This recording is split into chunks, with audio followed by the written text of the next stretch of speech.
મહીસાગર જિલ્લામાં ગાડીના બોનેટ પર જોખમી ડાન્સનો વિડીયો વાયરલ બાબતે વીરપુર પોલીસની કાર્યવાહી। જાનમાં નીકળેલા જાનૈયાઓ ભાન ભૂલી ગાડીના બોનેટ પરનો ડાન્સ પડ્યો મોકો। જાનમાં જોડાયેલા બે ગાડીઓના બોનેટ પરના જોખમી ડાન્સને લઈને વીરપુર પોલીસે કરી હતી કાર્યવાહી। બે ગાડી ચાલકો સહિત ગાડીના બોનેટ પર કૂદતા યુવાનોને કાયદાનો પાઠ ભણાવ્યો। કાયદાનું ઉલ્લંઘન કરી જાતે અને બીજાને જોખમમાં મૂકતા યુવાનોને પકડી પોલીસે પાઠ ભણાવ્યો।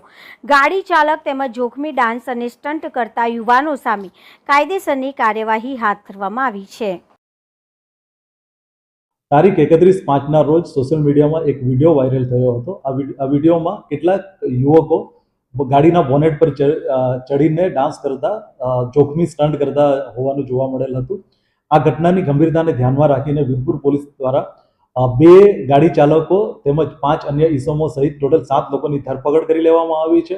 આ સમગ્ર ઘટનામાં સરડિયા ગામેથી લગ્નની જાન ચાટકી ગામે જઈ રહેલ હતી। તે દરમિયાન આ કેટલાક યુવકો આ ગાડીના બોનેટ પર ચડીને આ ટાઈપના જોખમી સ્ટન્ટ કરી રહેલ હતા।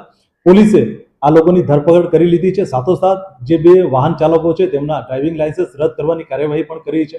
આપના માધ્યમથી હું લોકોને જણાવવા માંગીશ કે સોશિયલ મીડિયામાં વિડીયો વાયરલ કરવાના ચક્કરમાં આ પ્રકારના કોઈ પણ જોખમી સ્ટન્ટો કરવાનું ટાળો, નહીંતર પોલીસ દ્વારા આપના વિરુદ્ધ સખત કાર્યવાહી કરવામાં આવશે। સાથોસાથ જે વાહનો સંકળાયેલા છે એ વાહન ચાલકોના ડ્રાઇવિંગ લાયસન્સ પણ રદ કરવામાં આવશે।